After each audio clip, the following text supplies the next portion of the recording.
Welcome to the Copperfield Electric Podcast. Glad to be here. Imagine this. You're building your dream home, pouring everything into it. Or maybe you're a builder, juggling a huge project. Yeah, complex stuff. Everything seems on track, walls are going up, looks great.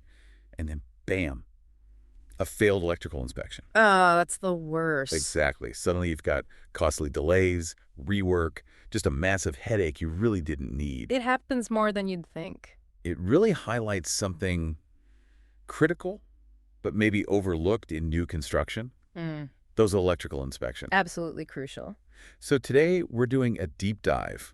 We're talking what you need to know about electrical inspections for new construction. Yep, breaking it all down. We've gathered insights from, all over articles, notes, our own experience to really cut through the jargon. Get straight to what matters. Our mission, to make sure you understand not just what these inspections involve, but really why they're so important, what's checked, how to navigate it, basically how to ensure safety, compliance, and, peace of mind. Couldn't have said it better. And before we jump into the nitty-gritty, maybe a quick word about us. Good idea. We're Copperfield Electric. We're your local 24-hour electricians right here in Orange County. Family-owned, focused on top-quality service across Southern California. Covering places like Irvine, Anaheim, Santa Ana. That's right. Costa Mesa, Newport Beach, all the surrounding areas too. Our team, they're highly trained, licensed, bonded, insured, and importantly, background checked. Safety first. Always. We're totally committed to your safety and honestly, your satisfaction with the work. That focus on safety is actually the perfect lead-in, because whether you're that homeowner, the contractor, the developer, these inspections, they're just non-negotiables. Absolutely, non-negotiable. But let's dig a bit deeper, beyond just passing. What's really at risk if someone tries to cut corners here or maybe just doesn't understand the process? That's such a critical question because it's way more than just, checking a box for the city. New construction involves this incredibly complex web. Think wires, breakers, fixtures. The main panel that's really the heart of the home's power system. Like its nervous system. Exactly. So if you skip or rush inspections, well, you're not just risking a bit of hassle, you're potentially inviting serious electrical problems. Like fire hazards. Precisely. Fire hazards are a major concern. An improperly wired outlet, an overloaded circuit. It's not just an annoyance, it can genuinely be dangerous. A ticking time bomb, essentially. It really can be. Proper inspections make sure the whole system operates safely, that it meets the code, and that it's reliable for the long haul. So it's about peace of mind, too. Huge peace of mind. Knowing that the panel, the circuits, those GFCIs, ground fault circuit interrupters, surge protectors, all of it, knowing it's installed right and meets every safety standard, that's invaluable. Okay, so the complexity demands a careful approach. It sounds like it's not just one check at the end, then. No, definitely not. It's more like a staged process, building safety in as you go. There are really two main mandatory phases for these inspections and new builds. Two main phases, okay. The first big one is called the rough-in inspection, and the timing here is key. It happens before any insulation goes in, before the drywall goes up. So everything is still visible. Exactly. That's the whole point. The inspector needs to see all the wiring, the junction boxes, where the outlets are placed, all the connections. Everything has to be open and accessible. So they're looking at the bones of the system, basically. What specifically are they checking during that rough-in? You hear terms like box fill or grounding. Great question. Yeah, they're looking at the big picture, how the wires are run, making sure they're properly clamped and secured, and yes, critical things like grounding and bonding. Okay, what exactly is box fill? Sounds kind of technical. It is a bit, but the concept is simple. Think of an electrical box like a small container. Every wire, every switch or outlet, even the connectors, they all take up space inside that box. Right. Box fill rules basically say you can only fit so much in there safely. If you cram too much in, things can overheat, wires can get damaged, it becomes a fire risk, and it makes future work almost impossible. So they're literally counting wires and devices. Pretty much, yeah, making sure there's enough room for everything to exist safely and dissipate heat. And grounding and bonding, you mentioned, those are critical too. Absolutely critical. Think of grounding as the main safety path for electricity if something goes wrong, like a short circuit. It directs that dangerous current safely into the earth, protecting you and your appliances. Okay. Bonding is related. It's connecting all the metal parts that don't normally carry current, things like metal pipes, the frame of the building, appliance casings, connecting all those to the grounding system. Oh, I do that. So that everything is at the same electrical potential. If, say, a wire inside your washing machine accidentally touches the metal casing, bonding ensures that casing doesn't become dangerously energized. Instead, the current flows safely to ground, likely tripping a breaker. It prevents shocks. Wow. Okay, so getting that rough in right sounds incredibly important. Messing it up means delays. Huge delays, and often expensive rework. Imagine having to tear down brand new drywall because a wire wasn't secured correctly or a box was overfilled. Nobody wants that. Definitely not. Okay, so rough in is phase one, absolutely vital. What's the second phase? The second main phase is the final inspection. This happens much later in the process. It's after all the light fixtures are in, all the switches, outlets, cover plates, everything is installed and theoretically ready to go. So this is checking the finished product. Exactly. Inspectors are verifying that every single device works correctly. They flick switches, test outlets. They check that the electrical panel is labeled clearly and accurately, which is super important for safety and any future work. Good labeling seems like a small thing, but I guess it's vital in an emergency. Absolutely. And they're doing a final look around to make sure there are no exposed wires, no remaining hazards anywhere. And throughout both phases, rough in and final, they're checking against. They're meticulously checking against the local building codes, of course, but critically, against the National Electrical Code, the NEC. Yes, the NEC. And they're also looking at things like the electrical panel's capacity. Can it actually handle the load of this new house? They check the circuit layout, the connections for major appliances like ovens, dryers, AC units. You keep mentioning the National Electrical Code, the NEC. For someone not in the trades, that might sound like some dense, impenetrable rule book. Why is it so important, especially for new builds? Why not just wire things logically? That's fair. It can seem complex. But the NEC isn't just arbitrary rules someone made up.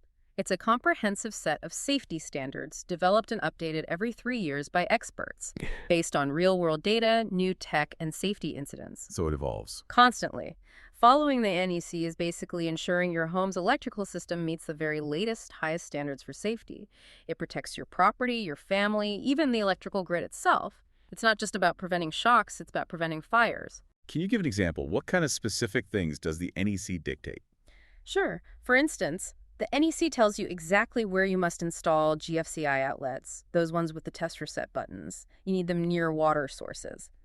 Kitchens, bathrooms, laundry rooms, garages, outdoors, that's a huge safety measure against electrocution. Okay, that makes sense. It also specifies how to wire high-power appliances, like your stove or electric dryer, things that draw a lot of current. And it dictates how to size circuit breakers correctly so they trip when they're supposed to, preventing wires from overheating. And following those rules has other benefits too, right? Absolutely. You mentioned it earlier, protecting your electronics. Using the right wire sizes and breaker ratings ensures stable power delivery. That actually reduces wear and tear on sensitive electronics and expensive appliances, potentially making them last longer. That's a great side benefit. So ignoring the NEC, Yeah. what are the real consequences? Well, you risk failing inspections, obviously. That means project delays, rework costs. You could face fines from the city. In worst case, you could genuinely create unsafe conditions in your brand new home. It might even impact your homeowner's insurance if something goes wrong later. Okay, point taken. The NEC is the essential safety blueprint. So knowing that, let's get practical. If you're building a home, what concrete steps can you take to prepare for these inspections and help them go smoothly? Avoid those delays we talked about. Preparation is definitely key. It saves everyone time and stress. Here's a sort of checklist we often suggest. Okay. First, and maybe most important, hire a licensed electrician. Someone experienced who knows the local codes and the NEC inside out. Their expertise is just invaluable. Don't try to DIY the electrical on a new build. Please don't. Second, make sure every circuit in the electrical panel is clearly and accurately labeled. Helps the inspector, helps you later. It's required. Got it. Label everything. Third, make sure all the wiring is properly secured, stapled down where needed, and any unused wires are safely capped. No loose ends floating around. Makes sense. Fourth, especially for that rough-in phase, leave the connections accessible. Don't cover anything up, junction boxes, splices, until the inspector has seen it and signed off. They need to see the work. Right. Keep it visible. Fifth, just do a quick double-check yourself. Make sure outlets and light fixtures are securely mounted where the plans say they should be. Okay. And finally, a really good tip. If possible, be there when the inspector comes.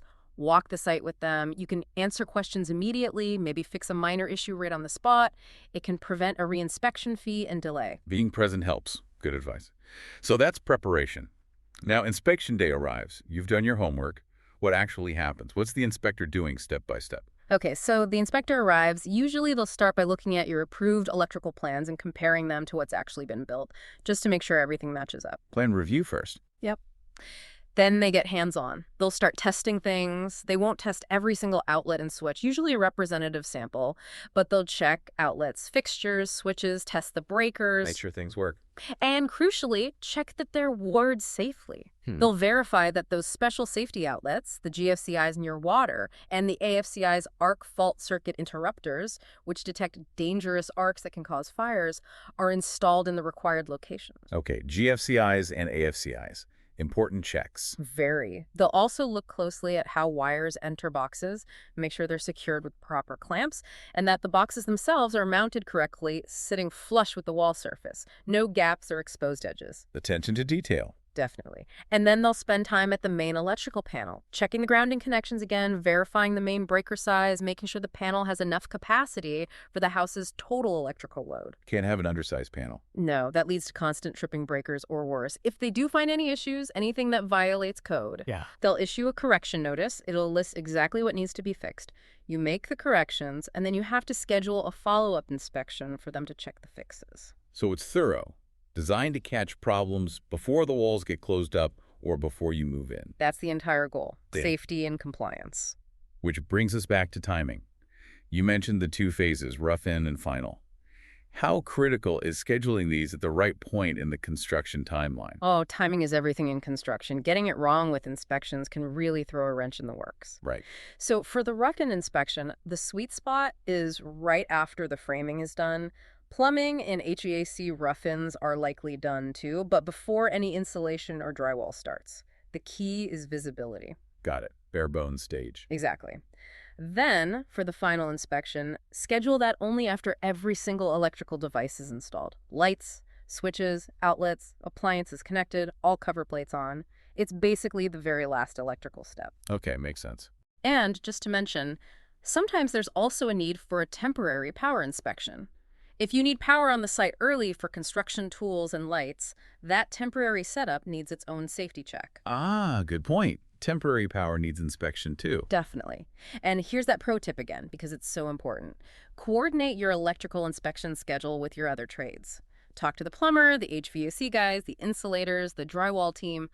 Avoid overlaps or situations where one trade covers up something before it's inspected. Good communication saves a lot of hassle. Excellent practical advice. It really underscores the need for expertise and careful planning. So as we kind of wrap up this deep dive on new construction inspections, let's circle back to Copperfield Electric.